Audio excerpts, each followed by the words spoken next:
Hello నమస్తే. నేను journalist Srinivas.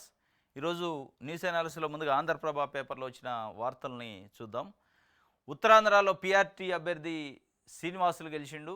దానికి సంబంధించి ఒక ప్రధానమైన గాదె శ్రీనివాసులు నాయుడు ఎమ్మెల్సీ టీచర్ ఎన్నికల్లో గాదె శ్రీనివాసులు నాయుడు 1967 ఓట్లతో విజయం. కూటమి అభ్యర్థికి షాక్ అయింది అక్కడ. రఘువర్మ అని ఆయనకు మద్దతు ఇచ్చింది జనసేన, తెలుగుదేశం పార్టీ, అక్కడున్న అధికార పార్టీ ఎమ్మెల్యేలు, మంత్రులు, ఎంపీలు, ఎమ్మెల్సీలు అందరూ పెద్ద ఎత్తున వాస్తవం కోఆర్డినేషన్ చేశారు. ఎట్టి పరిస్థితుల్లో కూటమి అభ్యర్థి ఆయనే గెలవాలని పెద్ద పెద్ద యాడ్లు వేశారు, ఫ్లెక్సీలు కట్టారు. ఎక్కడక్కడ కోఆర్డినేషన్ చేశారు. స్వయాన ముఖ్యమంత్రి చంద్రబాబు నాయుడు గారు కూడా రంగంలోకి దిగి టెలికాన్ఫరెన్స్లు, వీడియో కాన్ఫరెన్స్లు పెట్టి రివ్యూ చేసిండు. ఎట్టి పరిస్థితుల్లో ఉత్తరాంధ్రలో గెలవాలని. ఎందుకు అంటే ఉత్తరాంధ్రలో గడిచిన అసెంబ్లీ ఎన్నికల్లో చాలా స్ట్రాంగెస్ట్ పార్టీ అయింది తెలుగుదేశం పార్టీ కూటమి. ఇక్కడ పరువు పోయే పరిస్థితి ఉంటుంది, ఎట్టి పరిస్థితుల్లో గెలవాలి అని సిట్టింగ్ ఎమ్మెల్సీగా ఉన్న రఘువర్మకి మద్దతు ఇచ్చారు.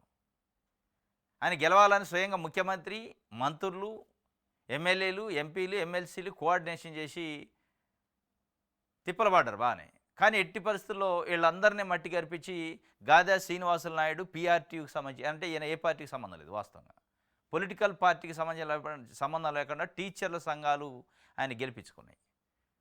ఈ టీచర్ల సంఘాల కింద పీఆర్టీ కింద ముఖ్యమంత్రి కూడా ఓడిపోవాల్సి వచ్చింది. ఇలా ముఖ్యమంత్రి, మంత్రివర్గం, మంత్రులు అందరూ ఓడిపోయిన పరిస్థితి. కానీ విచిత్రమైన పరిస్థితి ఏంటంటే గెలిచినాయని చెప్పట్లే, తెలుగుదేశం పార్టీ మీడియా, ప్రధానంగా ఆంధ్రజ్యోతి, ఏబిఎన్, ఈనాడు, ఈటీవీ, టీవీ5 లాంటి ఆయన కూటమి అభ్యర్థి అని చెప్తున్నారు. ఒకవైపు కూటమికి షాక్ అయిందిరా నాయన, కూటమి అభ్యర్థి ఓడిపోయిండు, రఘువర్మకు మద్దతు ఇచ్చారనేమో ప్రపంచం అంతా చూసింది, కళ్ళతో చూసిందని కూడా అబద్ధం చెప్పే ప్రయత్నం చేస్తున్నారు.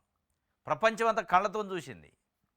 ఉత్తరాంధ్రలో ఉన్న మళ్ళీ ఇది ఏదో ఇల్లిటరేట్స్ ఓట్లు కావు, లిటరేట్స్, ఎడ్యుకేటెడ్ టీచర్లు ఓటేసిన దాంట్లో కూడా వాళ్ళు ఎవరికి వేశారు, ఎవరికి మీరు ప్రచారం చేశారు, తెలుగుదేశం జనసేన వాళ్ళు ఎవరికి కోసం ప్రచారం చేశారు టీచర్లు, రఘువర్మ ఎవరు, గాదె శ్రీనివాసులు నాయుడు ఎవరు అనేది స్పష్టంగా తెలుస్తుంది కదా. తెలిసాక కూడా ఇంత ఎడ్యుకేటెడ్ పీపుల్ దాంట్లో కూడా ఓడిపోయిన తర్వాత కూడా ఓడిపోయిన ఒప్పుకుంటే తప్పే ఉంది. ఓటమి చెందిన అయితే ప్రతిపక్షం అయితే గెలవలేదు కదా. మీరు ఓడిపోయినా వైఎస్ఆర్సీపీ గెలవలే, కొంపల మునిగేది ఏం లేదు, పీఆర్టీ గెలిచింది. సరే పీఆర్టీ గెలిచిందని చెప్పండి, మేము ఓడిపోయినా మాకు షాక్ అయిందని చెప్పండి.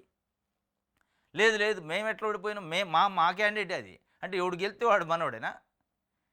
అంటే ఇప్పుడు ఎట్లా ఉందంటే కూటమి, తెలుగుదేశం పార్టీ పద్ధతి, తెలుగుదేశం పార్టీకి భజన చేసే ఈ పత్రికలు, టీవీ ఛానళ్ళు గెలిచినోడే మావాడు, ఓడినోడికి మేము ఎప్పుడు మద్దతు ఇచ్చినాం, రఘువర్మకి ఇయ్యలేదు కదా. ఇంకొక వింత వాదన, కూటమిలో ఉన్న పార్టీలు అటు కొంతమంది ఇటు కొంతమంది మద్దతు ఎట్లా ఇస్తారు, కూటమి జీలిందా? బీజేపీ ఈయనకు మద్దతు ఇచ్చిండు గాదె శ్రీనివాసులు నాయుడికి, అవి జనసేన, తెలుగుదేశం రవివర్మకి ఇచ్చినాయట.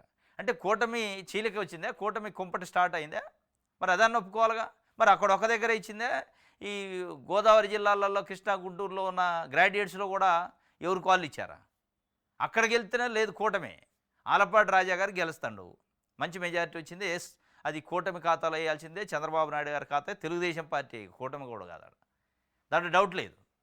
ఇప్పుడు అక్కడ క్లెయిమ్ చేసుకుంటున్నప్పుడు కూటమి గెలిచిందని, ఇక్కడ కూడా కూటమి మద్దతు ఇచ్చిందా? ఇద్దరికి ఎట్టేస్తారు ఒకటే కూటమి? ఏ రకంగా ఇస్తారు? కళ్ళ ముందు కనపడుతుంది గ్రాడ్యుయేట్స్, టీచర్ల ఓట్లు అయ్యి, ప్రతి టీచర్ గ్రాడ్యుయేట్ అయ్యి ఉంటాడు.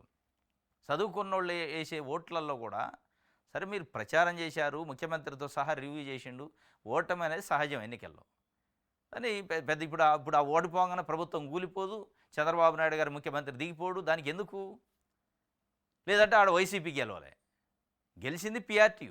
ఆయన స్పష్టంగా చెప్తుండే, నిన్న ఎవరు బయటకు వచ్చిన తర్వాత అచ్చెన్నాయుడు గారు మీకు మద్దతు ఇచ్చారు కదా, అవునా, నాకు తెలియదు కదా, నాకు అవగాహన లేదు దానిపైన అన్నాడు. అంటే అంటే సెటైరికల్గా చెప్పిండు. అంటే ఆ స్థాయిలో ఒక పీఆర్టీ అభ్యర్థి గెలిచిన తర్వాత బయటకు వస్తే క్వశ్చన్ అడిగితే సెటైరికల్గా మాట్లాడుకునే పరిస్థితి తెలుగుదేశం పార్టీ మంత్రి, వ్యవసాయ శాఖ మంత్రి అచ్చెన్నాయుడు చెప్పిండంటే, అంత సీనియర్ నాయకుడు, పార్టీ రాష్ట్ర అధ్యక్షుడిగా ఉండు మాడదాకా. సరే ఏదేమైనప్పటికీ ఉత్తరాంధ్రలో తెలుగుదేశం పార్టీ కూటమికి ఒక షాక్ అన్నట్టు ఇది. ఎందుకంటే ఎడ్యుకేటెడ్ పీపుల్లో, టీచర్స్లో ఒక వ్యతిరేకత స్టార్ట్ అయింది అనేది స్పష్టంగా ఒక ఇండికేషన్. దాన్ని బట్టి జాగ్రత్తగా ఉంటే పోయిందే ఉంది. ఇండికేషన్, హెచ్చరిక జారీ చేశారు, మొదటి హెచ్చరిక. జాగ్రత్తగా పని చేసుకుంటే అయిపోద్ది. లేదు మా అభ్యర్థి గెలిచినోడు అంటే ఇక ఎవడికి పుట్టినా మావాడే అంటే కుదరదు కదా. ఇప్పుడు పుట్టింది ఎవరికి, పెళ్ళి ఎవరిని చేసుకున్నారు, ఎవరి కోసం మీరు కష్టపడ్డారో అంత తెలుతున్నాక లేదు లేదు గెలిచినోడు కూడా మావాడంటే ఇంక పిచ్చోళ్ళ జనం. కాబట్టి ఇకనైనా అబద్ధపు వార్తలు, అబద్ధ ప్రచారాలు మాని జరిగింది జరిగినట్టు చెప్పడానికి ప్రయత్నం చేస్తే మంచిది. ఇది శ్రీనివాసులు నాయుడుకి సంబంధించి. ఇక దీనికి సంబంధించి ఇంకా లోపల వార్త కూడా ఉంది డీటెయిల్గా. అంటే ఆంధ్రజ్యోతి ఈనాడు రాసిన దానికి ఎడ రైట్ రెండో ప్రాధాన్యత ఓటుతో గెలిచిండట ఈయన. తొలి ప్రాధాన్యత ఓట్లో గాదా శ్రీనివాసులు నాయుడికి 7,210 ఓట్లు, రఘువర్మకు 6,845 ఓట్లు లభించాయి. ఇక యూటీఎఫ్ అభ్యర్థి విజయ్ గౌరికి 5,804 ఓట్లు దక్కాయి. అంటే యూటీఎఫ్ అభ్యర్థికి వైసీపీ మద్దతు ఇచ్చింది, వాళ్ళకు కూడా మంచి ఓట్లే వచ్చినాయి, 5,804 ఓట్లు వచ్చినాయి. ఇది మ్యాజిక్ ఫిగర్ 10,068 ఓట్లు ఎవరికి రాకపోవడంతో అధికారులు రెండో ప్రాధాన్యతకి పోయారట. ఇది జరిగింది. రైట్. అయితే సోమవారం సాయంత్రం వెలువడి సార్వత్రిక ఎన్నికల తరాలు ఈ ఎమ్మెల్సీ ఎన్నికలు కూడా ఓరావరిగా జరిగి ఈ మేరకు విశాఖ, విజయనగరం, శ్రీకాకుళం ఉపాధ్యాయ ఎమ్మెల్సీ ఎన్నికలు తెలుగుదేశం, జనసేన, బీజేపీ కూటమి తాజా ఎమ్మెల్సీ పాకాలపాటి రఘువర్మకు మద్దతు ప్రకటించాయి. ఇక పలువురు మంత్రులు, ఎమ్మెల్యేలు, ఎమ్మెల్సీలు రఘువర్మను గెలిపించే బాధ్యత స్వీకరించారు. హోరాహోరీగా టీచర్లతో ఎమ్మెల్యేలు సమావేశాలు కూడా పెట్టారట. సమావేశాలు పెట్టి మరీ రఘువర్మను గెలిపించాలని అభ్యర్థించారు. అయినా అందరికీ పాఠాలు చెప్పే టీచర్లు మాత్రం కూటమి బలపరిచిన అభ్యర్థి వైపు మొగ్గు చూపలేదు. ఎన్నికల్లో పీఆర్టీ అభ్యర్థి మాజీ ఎమ్మెల్సీ గాదా శ్రీనివాసులు నాయుడు ఘన విజయం సాధించారు. తొలి ప్రాధాన్యత ఓట్ల లెక్కింపులో శ్రీనివాసులు నాయుడు తన సమీప ప్రత్యర్థి కూటమి అభ్యర్థి అయిన రఘువర్మ కంటే 331 ఓట్లు ఆధిక్యం ఉన్నాడు. మంత్రులు, ముఖ్యమంత్రి గారు, ఎమ్మెల్యేలు, ఎమ్మెల్సీలు అంతా కోఆర్డినేషన్ చేశారట. ఓట్లు వేయాలని హోరాహోరీకి ఫైట్ చేశారట. ఒప్పుకోండి, హోరాహోరీకి ఫైట్ చేసిన ఓడిపోయిన తప్పేముంది అందులో? లేదు లేదు గెలిచినోడు మా ఓడు అంటాడు. మరి ఈడోడు ఓడిపోయినోడు ఎవరు?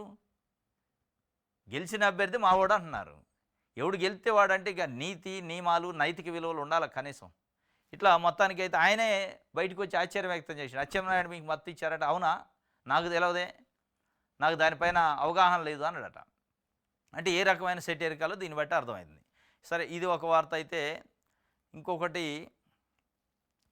రేపు ఢిల్లీకి ముఖ్యమంత్రి చంద్రబాబు నాయుడు గారు పోతున్నాడు. దాంతోపాటు నిన్న ఎమ్మెల్సీల ఎంపికపై ముఖ్యమంత్రి చంద్రబాబు నాయుడు గారు, ఉప ముఖ్యమంత్రి పవన్ కళ్యాణ్ గారు సుదీర్ఘంగా చర్చించారట. 5 ఎమ్మెల్సీలు ఎమ్మెల్యేల కోటాలో ఖాళీ అయినాయి. 5 ఎమ్మెల్సీలను ఎవరిని పెట్టాలి, ఏ పార్టీకి ఎన్ని ఇవ్వాలి, ఆ అంశాలపైన అభ్యర్థుల ఎంపిక, పార్టీలకి కేటాయింపులు, వీటిపైన చర్చించారు సుదీర్ఘంగా.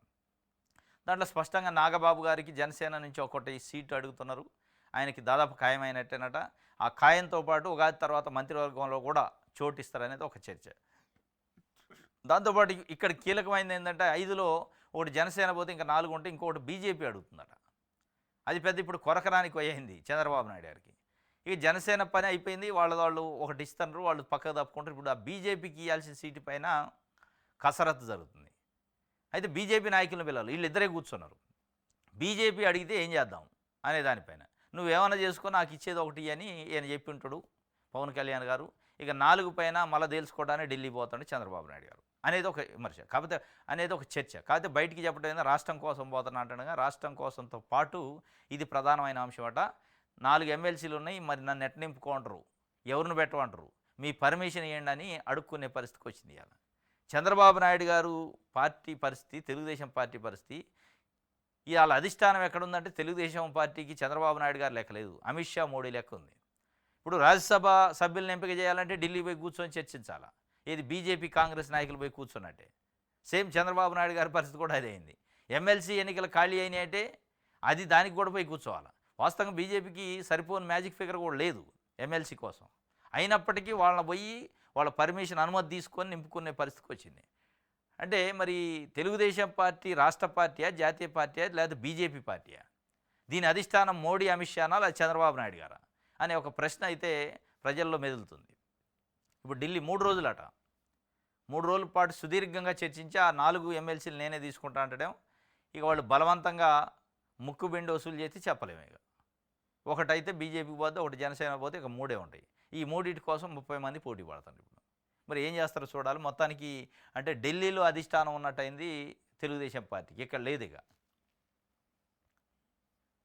ఎన్టీ రామారావు గారు ఏ ఉద్దేశంతో తెలుగువారి ఆత్మగౌరవం ఢిల్లీలో తాకట్టు పెట్టొద్దని పార్టీ పెట్టిండో, ఈ ఆత్మగౌరవం కథ ఢిల్లీకి చేరింది. ఇప్పుడు ఎమ్మెల్సీ కడానా ఎమ్మెల్సీ భర్తీ చేసుకోవడానికి కూడా ఢిల్లీ పోయి పర్మిషన్ తీసుకోవాల్సిన పరిస్థితికి తీసుకొచ్చారు ఇప్పుడు పార్టీని అనేది స్పష్టంగా అర్థమవుతుంది.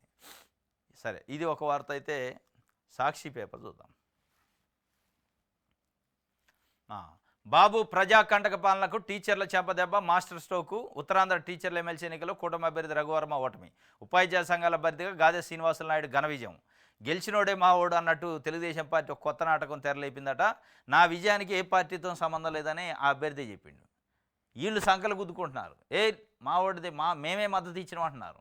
గెలిచిండు కాబట్టి మద్దతు అంటే ఇప్పుడు చివరికి ఎట్లుంటుందంటే గ్రామాలలో వార్డు మెంబర్ ఎన్నికలు కూడా జరుగుతాయి. 200-300 ఓట్లే ఉంటాయి. వార్డు మెంబర్ ఎన్నికల్లో కూడా బెరిగీసుకొని గీత గీసి అటు ఒకటి పోటీ పడతారు. గెలిచినోడు ఎవరైతే మద్దతు ఇచ్చారో మావాడు గెలిచినట్టు, ఓడిపోయినోడు మేము మద్దతు ఇచ్చినోడు ఓడిపోయిండని ఒక నైతికత ఉంటుంది. ఆడ మోరల్ వాల్యూస్ ఉంటాయి, సీమెన్ ఎత్తులు ఉంటుంది వాళ్ళకి. మావాడు కాదు గెలిచినోడు అంటారు. వీళ్ళు అట్ట అంటలే, గెలిచినోడు కూడా మావాడు అంటారు. అంటే వార్డు మెంబర్ స్థాయికి ఓట్లు వేసే వాళ్ళ స్థాయి కంటే దిగజారిపోయారు. ఇవాళ ఆయన స్పష్టంగా నా విజయానికి ఏ పార్టీ దోహదం చేయలేదని ఆయన చెప్తుండు. రైట్. జగన్దే జనరంజక పాలన 2024-25 సామాజిక ఆర్థిక సర్వే చెప్పిన సత్యం ఇదే. చంద్రబాబు పాలనలో ఏడాది తిరగకుండానే ఎన్నో అప్పులు.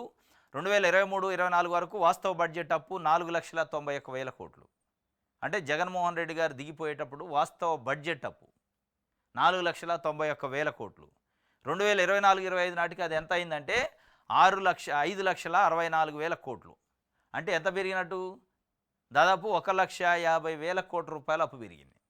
1 ఇయర్ కూడా కాలే. ఇంకా చంద్రబాబు నాయుడు గారు సీట్లో కూర్చున్నాక 1,50,000 కోట్ల రూపాయలు సుమారుగా అప్పు చేసిండు. ఈ రాష్ట్రాన్ని జగన్మోహన్ రెడ్డి గారు శ్రీలంక చేసిండని, అప్పుల పాలు చేసిండని, విధ్వంసం చేసిండని, ఆర్థిక పరిస్థితి కుదేలైంది అంటున్నారు. అసలు అప్పు తీసుకోవడానికి 0% కూడా అర్హత లేదు మనకి అని నీతి ఆయోగ్ చెప్పింది అన్నాడు. అప్పు తీసుకోవడానికి అసలు ఆ కెపాసిటీయే లేదు, 0% కూడా అని చెప్పాక 1,50,000 కోట్లు అప్పు ఎక్కడి నుంచి వచ్చింది? ఎవరిచ్చారు మరి? చంద్రబాబు నాయుడు గారు హెరిటేజ్ వాళ్ళు ఇచ్చారా? ఎవరిచ్చినట్టు అప్పు? మరి అప్పిచ్చే అసలు ఆ క్రెడిట్ కెపాసిటీయే లేదు కదా, నీతి ఆయోగ్ చెప్పింది కదా. అంటే సమాధానం ఉండదు. ఇక అప్పులు అంటారు. అప్పులు చేసిండు జగన్మోహన్ రెడ్డి. నేనుంటే మొత్తం ఆదా చేస్తా, సృష్టిస్తా అండు. ఏం సృష్టించారు? అప్పులా, ఆస్తులా? అప్పులు కనపడుతున్నాయి 1,50,000 కోట్లు.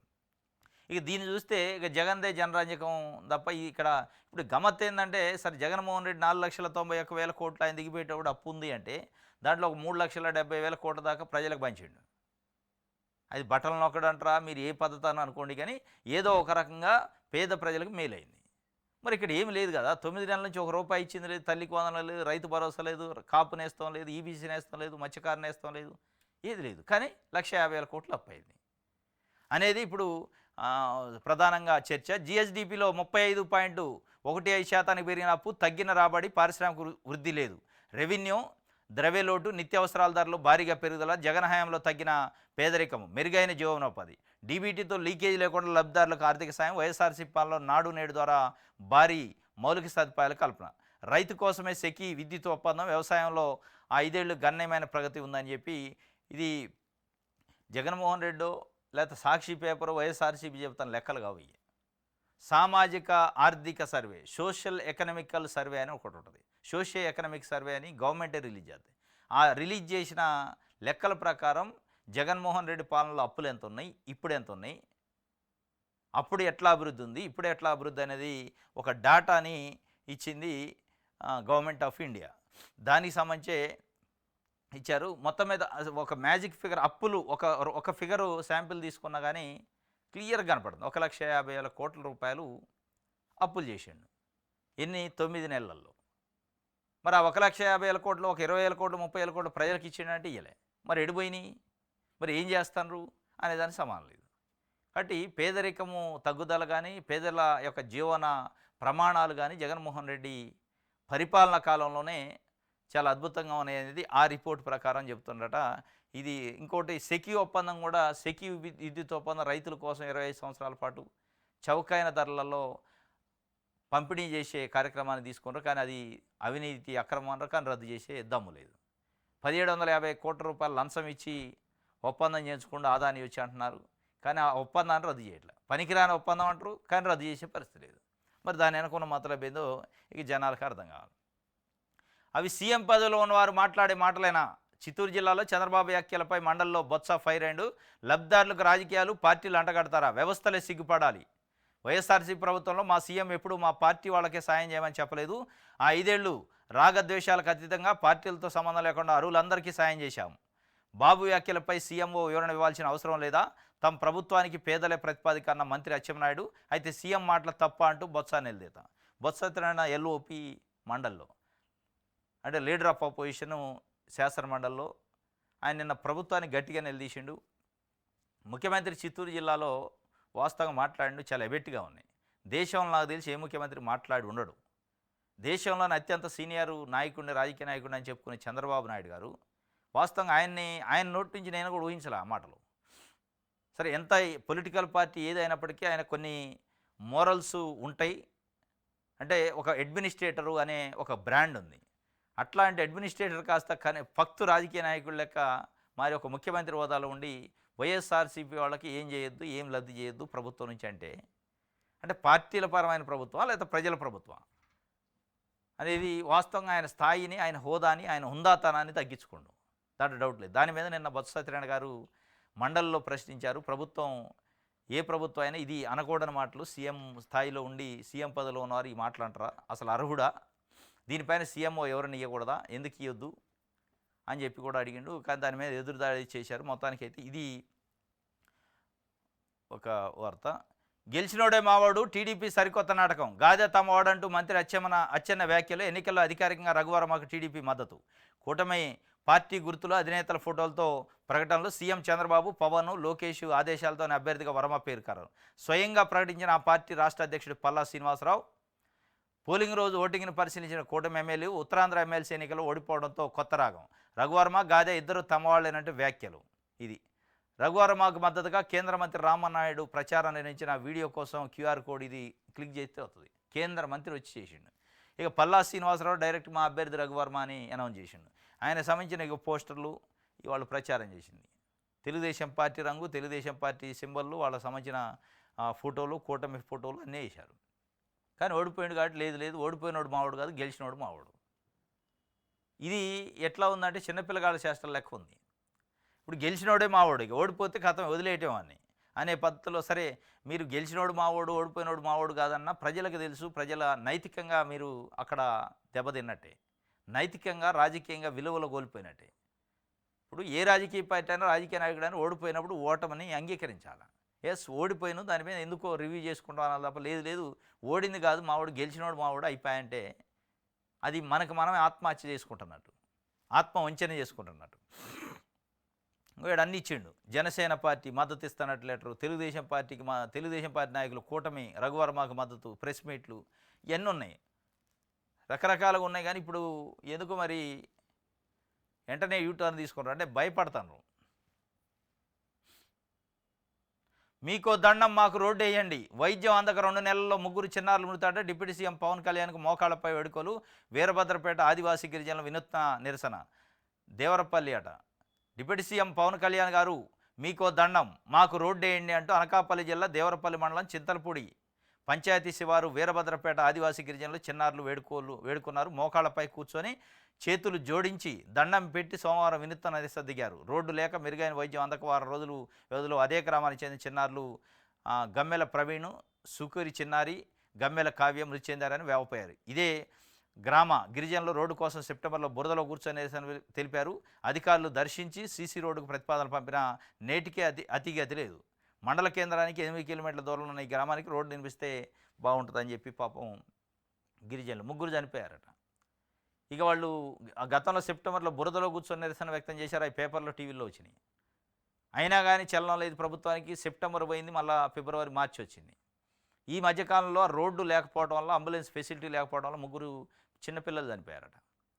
ఇక చేసేది లేక డిప్యూటీ సీఎం పవన్ కళ్యాణ్ గారికి మోకాళ్ళ మీద నిరసన తెలుపుతూ వేడుకున్నారు. దండం పెడతాం నాయన, నీ మార్పేం కానీ మా రోడ్డు అన్నారు.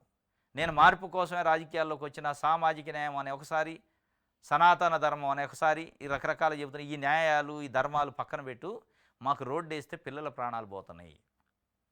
అని చెప్పి వాళ్ళు వేడుకున్నారు, మోకాళ్ళ మీద కూర్చొని, చిన్న చిన్న పిల్లలు పాపం. కాబట్టి ఇప్పటికైనా పవన్ కళ్యాణ్ గారు స్వయంగా స్పందించాలి. పంచాయతీరాజ్ శాఖ మంత్రి కాబట్టి, ఆయన మార్పు కోసం రాజకీయాల్లోకి వచ్చిన నాయకుడు కాబట్టి ఆయనకే చెప్పుకున్నారు. పవన్ కళ్యాణ్ గారు అన్ని పనుల కంటే ఇది ముఖ్యమైన పనిగా, టాప్ ప్రయారిటీగా, మోస్ట్ అర్జెంటుగా తీసుకొని దీనిపైన సమీక్ష చేసి, ఆ రోడ్డు ఏదో అవసరమైతే ఆయనే పోయి ఆడ కుర్చేసుకొని కూర్చొని వేయించితే ఇక అంతకంటే మేలు లేదు. మీరు కోరుకున్న మార్పులో ఒక 1% వచ్చినట్టే. అప్పుడు మరి ఏం చేస్తారో చూడాలి. మీకు దండము, మాకు రోడ్డు వేయండి అనే పరిస్థితికి వచ్చింది. మీ పంతాలు, మీ రాజకీయాల తర్వాత కానీ మాకు రోడ్డు చాలు అని. ఇది సాక్షికి సంబంధించి. నెక్స్ట్ ఆంధ్రజ్యోతి చూద్దాం. ఇక ఆంధ్రజ్యోతిలో నేను చెప్పిన ఇక భజన, దరువు వేస్తారు, జేజేలు కొడతారు. కూటమికే జేజేలు, పట్టభద్ర ఎమ్మెల్సీలో తిరుగులేని టీడీపీ. మరి టీచర్లు ఏమైంది ఉత్తరాంధ్రలో అంటే ఈడొచ్చిండు. ఉత్తరాంధ్ర ఉపాధ్యాయ ఎమ్మెల్సీ ద్వితీయ ప్రాధాన్యతలతో పీఆర్టీ అభ్యర్థి గాదె విజయం. చంద్రబాబుతో పవన్ ఇది ఇగో ఈయన కూటమి అభ్యర్థులు వీళ్ళిద్దరూ. ఈయన కూటమి అభ్యర్థి ఉభయ గోదావరి జిల్లాల పట్టభద్రుల అభ్యర్థి పేరాబత్తుల రాజశేఖరం. ఇది కూటమి అభ్యర్థి స్పష్టంగా గెలిచిండు. ఆలపాటి రాజా గారు కూటమి అభ్యర్థి, గ్రాడ్యుయేట్స్ నుంచి, ఆయన కూడా గెలుపు దశలో ఉండు, చాలా భారీ మెజార్టీతో. వాళ్ళిద్దరితో డౌట్ లేదు. కానీ ఉత్తరాంధ్రలో మటుకు పీఆర్టీ అభ్యర్థి గెలిచిండు, కూటమి అభ్యర్థి చిత్తుగా ఓడగొట్టి కూడా. కానీ దాన్ని ఒప్పుకోవట్లే. ఆంధ్రజ్యోతి ఒప్పుకోవట్లే. తెలుగుదేశం పార్టీ వాళ్ళని ఒప్పుకుంటారు కానీ ఆంధ్రజ్యోతి జేజేలు పలుకుతుండే. ఈయన అసలు వాళ్ళు జేజేలు పలికారో లేదు కానీ ఈయన జేజేలు ఎక్కువైనాయి. కూటమికే జేజేలట. నాడు వైసీపీ హయాంలో 3 చోట్ల జయకేతనం, నేడు 2 స్థానాల్లో గెలుపు దిశగా పయనం. కృష్ణా గుంటూరులో అనూహ్య ఆధిక్యం, 1వ ప్రాధాన్యంలో బంపర్ మెజార్టీ. ఉమ్మడి గోదావరిలోనూ భారీ ఆధిక్యం, 2 చోట్ల అభ్యర్థులు నిలపలేని వైసీపీ మద్దతు పలికిన అభ్యర్థులకు ఓటర్ల షాకు. లక్ష్మణరావు కొంప ముంచిన ఆ పార్టీ మద్దతు. ముమ్మార్లు ఎమ్మెల్సీగా బలమైన నేపథ్యం అయినా వైసీపీ ముద్రతో విద్యావంతులు దూరం. కరెక్టే, ఓడిపోయిండు ఆయన. ఓడిపోయిన ఆయన గురించి, గెలిచిన ఆయన గురించి చెప్పు. ఇప్పుడు వైసీపీ మద్దతు ఇవ్వటం వల్లనే లక్ష్మణరావు ఓడిపోయిండు అంటున్నారు. మరి రఘువర్మ ఎవరు మద్దతు ఇస్తే ఓడిపోయిండు?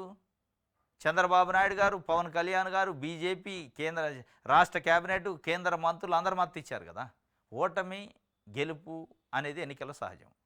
ఇది ఆంధ్రజ్యోతి పేపర్ లెక్క రాయాలి. ఇది తెలుగుదేశం పార్టీ ఆఫీసు నుంచి ప్రెస్ నోట్ రాస్తారు కదా, అది రాసినట్టు రాశారు. వైసీపీ అభ్యర్థిని నిలబెట్టలేని పరిస్థితుల్లో పీడీఎఫ్ అభ్యర్థికి మద్దతు ఇచ్చింది, వైసీపీ వల్లనే పీడీఎఫ్ అభ్యర్థి ఓడిపోయింది అన్నారు. ఉత్తరాంధ్రలో టీచర్లు ఎమ్మెల్సీ, ఇటు గ్రాడ్యుయేట్స్లో. సరే, మరి ఉత్తరాంధ్రలో రఘువర్మ అనే అభ్యర్థికి ఇప్పుడు సిట్టింగ్ ఎమ్మెల్సీకి తెలుగుదేశం పార్టీ, జనసేన, బీజేపీ మద్దతు ఇచ్చినాయి, ఓడిపోయిండు. పీఆర్టీ అభ్యర్థి ఏ పార్టీ మద్దతు లేకుండా గెలిచిండు, కేవలం టీచర్ల ఓట్లు అయితే. ఆయన కూడా బయటకు వచ్చి చెప్పిండు. ఏం చేయాలా?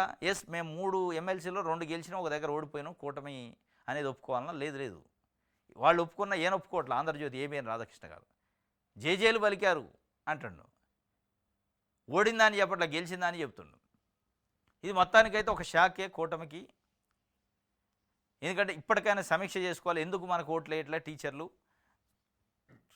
ఏమైంది అసలు విషయం అనే దానిపైన పీఆర్సీ కానీ, ఐఆర్ కానీ, డిఏలు కానీ, వాళ్ళకి సంబంధించిన రకరకాల సమస్యలు, ఎన్నికల్లో ఇచ్చిన హామీలు కానీ, సిపిఎస్, ఓపీఎస్ కానీ, వీటి విషయంలో స్పష్టంగా హామీలు ఇచ్చింది, మేనిఫెస్టోలో పెట్టింది, కానీ చర్చలే లేదు, మర్చిపోయారు. ఇది మరి ఒక షాక్ కింద తీసుకొని వాళ్ళు దానిపైన సమీక్ష చేసుకొని ఏమన్నా న్యాయం చేస్తే మంచిగా ఉంటుంది. కానీ ఆంధ్రజ్యోతి భజన చేసిందని మీరు ఆ భజనకు అలవాటు పడి, లేదు మనమే గెలిచినాం, గాజి శ్రీనివాస్ కూడా మనోడే అని ఆత్మవంచన చేసుకుంటే అది ఆత్మహత్య సదృశ్యం అయింది, దాంట్లో డౌటే లేదు. ఇది ఒక వార్త.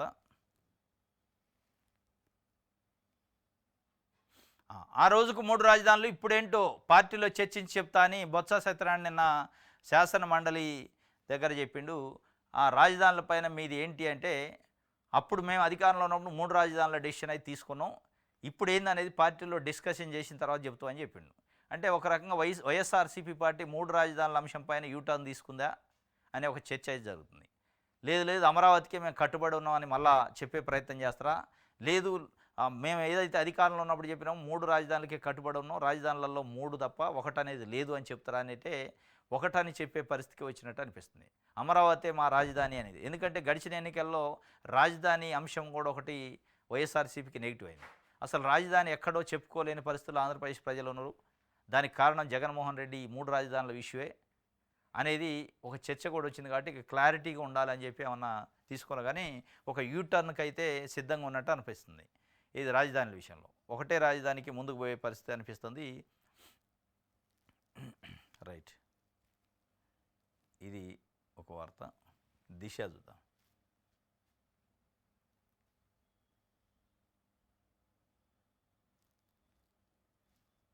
రైట్, రాష్ట్రంలో 12 లక్షల మంది ఉన్నారట డ్రాప్ అవుట్స్. గత ప్రభుత్వం నిర్వాహకమే దీనికి కారణం. నాడు నేడుపై అనేక ఆరోపణలు. పాఠశాలలకు దశల వారీగా ప్రహరీల నిర్మాణం. అసెంబ్లీలో మంత్రి లోకేష్ చెప్పిండు రాష్ట్రంలో 12 లక్షల మంది డ్రాప్ అవుట్స్ అయ్యారట. దానికి వైఎస్ జగన్మోహన్ రెడ్డి ప్రభుత్వమే కారణం అంటున్నాడు. జగన్మోహన్ రెడ్డి ప్రభుత్వం దిగిపోయింది. స్కూల్ ఓపెన్ అయ్యేటప్పుడు జూన్ 12 రోజు ముఖ్యమంత్రిగా చంద్రబాబు నాయుడు గారు ప్రమాణ స్వీకారం చేసిండు. అప్పటికి అయిపోయింది, ఆయన పదవి కాలం అయిపోయింది జగన్మోహన్ రెడ్డిది. ఇప్పుడు కొత్త అకాడమిక్ ఇయర్ స్టార్ట్ అయ్యాక జూన్ 12 నుంచి చంద్రబాబు నాయుడు గారు ముఖ్యమంత్రి, విద్యాశాఖ మంత్రిగా లోకేష్ గారు ఉన్నారు. డ్రాప్ అవుట్స్ ఈ సంవత్సరం 12 లక్షలు అయిందంటే దానికి బాధ్యత ఎవరిది? అంటే దిగిపోయిన చంద్రబాబు నాయుడు గారిదే, దిగిపోయిన జగన్మోహన్ రెడ్డి గారిదే, ఉన్న చంద్రబాబు నాయుడు గారి ప్రభుత్వం లోకేష్ గారిదే అంటే లేదు అని చెప్పి దిశ పేపర్ రాసింది. 12 లక్షల మంది డ్రాప్ అవుట్స్ ఈ సంవత్సరం కావడానికి దిగిపోయిన జగన్మోహన్ రెడ్డి కారణం. మరి మీరేం చేస్తున్నట్టు? ఆయన కారణం అయితే మీరు చేసిన పనితనం ఏంది 9 నెలల్లో? అంటే ఏం లేదు. ఏం చేయకపోవడం వల్లనే అది అయిందేమో. లేదా జగన్మోహన్ రెడ్డి తీసుకున్న నాడు నేడిని మట్టి కరిపించారు, దానివల్ల డ్రాప్ అవుట్స్ అయినాం, అది చెప్పరు. ఇది నిన్న ఆయన మండలిలో లోకేష్ గారు చెప్పడం. దీంతోపాటు ఈ నెలలోనే డిఎస్సి నోటిఫికేషన్ వేస్తారట. ఎందుకంటే మార్చి 8కి నోటిఫికేషను వేయటానికి అవకాశం వస్తుంది. ఎమ్మెల్సీ కోడ్ అయిపోద్ది, ఎన్నికల కోడ్ నియమావళి అయిపోద్ది కాబట్టి వెంటనే నోటిఫికేషన్ వేస్తాం. జూన్ కల్లా కొత్త టీచర్లు కూడా వస్తారంటున్నారు. చూడాలి. ఇది 16,000 చిల్లర పోస్టులకు సంబంధించి మెగా డిఎస్సి అని చెప్పి అది ఒక గుడ్ న్యూస్ అయితే నేను చెప్పాను. డిఎస్సి ఈ నెలలోనే ఉంటుందట.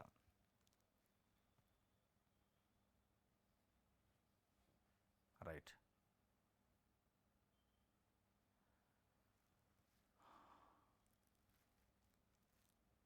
ఇది దిశకు సంబంధించి ఈనాడు చూద్దాం.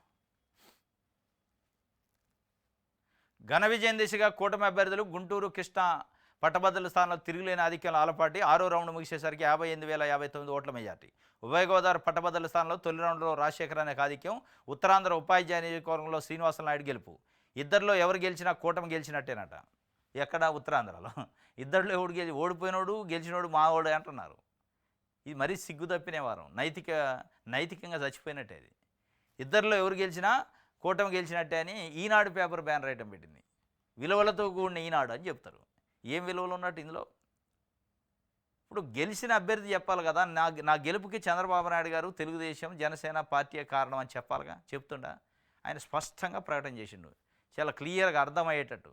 నా గెలుపులో ఏ రాజకీయ పార్టీ లేదు, కేవలం టీచర్లు, టీచర్ సంఘాలే, ఉపాధ్యాయ సంఘాలు, ఉపాధ్యాయుల మద్దతుతోనే గెలిచింది నేనని స్పష్టంగా చెప్పిండు. అయినా కానీ ఇంత రాజకీయ నేపథ్యం ఉన్న పొలిటికల్ పార్టీ, ఇంత పెద్ద సీనియర్ నాయకులు సిగ్గు తప్పి మాట్లాడుతున్నట్టే ఉంది. చిన్న ఎమ్మెల్సీ పదవి కోసం అనిపిస్తుంది. ఎందుకంటే ఎడ్యుకేటెడ్ వాళ్ళు. ఇది ఈనాడు, ఆంధ్రజ్యోతి కూడా సిగ్గు తప్పి వార్తలు రాసినట్టే ఉంది. వాళ్ళు మాట్లాడతారు రాజకీయ నాయకులు. వార్త రాసే పేపర్ వాళ్ళ కన్నా ఉండాలిగా సోయి. ఇద్దరిలో ఎవరు గెలిచినా మీ వాళ్ళు ఎట్ట అవుతారు రా నాయన? మీరు ఇచ్చిన మద్దతు ఎవరికి ఇచ్చారు, వాడు గెలితేనే అయినట్టు. ఈ ఓడిపోతే ఓడిపోయినట్టు ఒప్పుకోవాలి తప్ప అనేది రాయాలి కదా. లేదు ఇద్దరిలో ఎవరు గెలిచినా కానీ మా తెలుగుదేశం పార్టీ, మా సామాజిక వర్గం, మా పార్టీ, మా చంద్రబాబు నాయుడు గారి భజనే ఉంటుంది మాకు అని చెప్పారు. ఈ నెలలోనే డిఎస్సి ఉంటుంది. పాఠశాలలో వార్షికోత్సవాలు నిర్వహిస్తాం. ఎమ్మెల్యేలు, ఎమ్మెల్సీ సమావేశంలో మంత్రి లోకేష్. ఈ నెలలో డిఎస్సి ఉంటుందట మార్చిలో. విడుదల రజని చుట్టూ ఏసీబీ ఉచ్చు బిగిస్తుందట. విచారణకు అనుమతి కోసం గవర్నర్కు లేఖ. ఐపీఎస్ అధికారి జాషువాపై విచారణ గ్రీన్ సిగ్నల్. స్టోన్ క్రషర్ యాజమాన్యానికి బెదిరింపులు. 2,20,00,000 అక్రమంగా వసూలు చేశారనే అభియోగం. త్వరలో కేసు నమోదు. నెక్స్ట్ ఇప్పుడు పోసాని గారు అయింది, వల్లభనేని వంశీ అయింది, లేకపోతే నందిగామ సురేష్ అయింది, వీళ్ళందరూ అయింది. ఇప్పుడు విడుదల రజని మాజీ మంత్రి పైన కేసులు పెట్టే కార్యక్రమం స్టార్ట్ చేయబోతున్నట్టు స్పష్టంగా అర్థమైంది. గవర్నర్కి లెటర్ రాశారట. అరెస్ట్కి ఆమె పైన విచారణ చేయడానికి అనుమతి కోసం. ఇంకా లెటర్కి సమాధానం రావాలి. అయితే ఈ లోపల అప్పుడున్న ఐపీఎస్ ఆఫీసర్ జాషువా పైన విచారణ చేయడానికి గ్రీన్ సిగ్నల్ వచ్చిందంటే ఇక జాషువాని పట్టుకొస్తారు, మొత్తం చెప్పాలంటారు. విడుదల రజనే చెప్పింది నేను వసూలు చేసిన అని చెప్పిస్తే ఇక నెక్స్ట్ ఆమె మీద పడతారు. పోయి ఆమెను తీసుకొచ్చి లోపటేసే కార్యక్రమం. మొత్తానికైతే ఒక బీసీ మహిళ సరే 2,20,00,000 తీసుకుంటే ముమ్మాటికి తప్పే, దాంట్లో డౌట్ లేదు. కానీ 2,20,00,000 అవినీతికి ఎంత పెద్ద హంగామా, గవర్నర్కి లేఖ రాసే అంత ఉందా? లేదా అవినీతి అనేది ఒక్క విడుదల రజనీ దగ్గరే స్టార్ట్ అయిందా? ఇక దాంట్లో ఇంకా మిగతా వైసీపీ నాయకులు, తెలుగుదేశమో, జనసేనలో, ఇంకో పార్టీలలో ఎక్కడ అవినీతి లేని నాయకులే ఉన్నారా? మొత్తం కంకణం కట్టుకొని కూర్చున్నారా? అంటే అన్ని పొలిటికల్ పార్టీలో అవినీతి, అక్రమాలు, రకరకాల పద్ధతుల్లో ఉన్న నాయకులు చాలామంది మంచోళ్ళు కూడా ఉన్నారు. కాకపోతే ఇక్కడ విషయం ఏంటంటే ఏసీబీలు కానీ, ఇంకోటి కానీ ఎంక్వైరీలు కానీ, విచారణలు వ్యక్తిని బట్టి, ఆ వ్యక్తి ఉన్న పార్టీని బట్టి విచారణలు తప్పు ఒప్పు తప్పు అవుతుంది. ఇప్పుడు ఇలా కూటమి అధికారంలో ఉంది కాబట్టి కూటమి పార్టీలో ఉన్న నాయకులు తప్పు చేస్తే అది తప్పు కిందకు రాదు. అక్కడ చట్టం పనిచేయదు, అక్కడ న్యాయం పనిచేయదు, ఏది పనిచేయదు. కేవలం వైఎస్ఆర్సీపీయో లేదా తెలుగుదేశం పార్టీకి యాంటీగా ఉన్న సంఘాలు, లేకపోతే యాంటీగా ఉన్న ప్రజలు, యాంటీగా ఉన్న ఆర్గనైజేషన్ చేస్తేనే తప్పు, వాళ్ళు చేస్తేనే చట్టం పనిచేద్ది, వాళ్ళ దగ్గరే చట్టం పనిచేద్ది అని స్పష్టం కాదు. ఇట్లా చేయొద్దు. వ్యక్తిని బట్టి చట్టం పనిచేయద్దు, ఇష్యూని బట్టి చట్టం పనిచేయాలి. కానీ ఆ పరిస్థితి ఈ పార్టీ ఉన్నా ఆ పార్టీ ఉన్నా అది లేదు. ఎవరు చెప్పుకున్నా నీతులు చెప్పడం తప్ప, సూక్తులు చెప్పడం తప్ప ఎనీ పొలిటికల్ పార్టీని బట్టి, వ్యక్తిని బట్టే చట్టాలు పనిచేస్తున్నాయి, అమలు అవుతున్నాయి తప్ప ఇష్యూని బట్టి అమలు కావట్లేదని స్పష్టంగా అర్థమవుతుంది. ఇది మొత్తానికైతే విడుదల రజనీని ఏసీబీ ఉచ్చు బిగిస్తుందట. సరే ఏం చేస్తారో చూడాలి. 2,20,00,000 దానికోసం గవర్నర్కి లెటర్ రాశారట. ఇది ఒక వార్త. ఇది ఈరోజు న్యూస్ అనాలిసిస్. రేపు తాజా వార్తలతో తిరిగి కలుసుకుందాం. Thank you.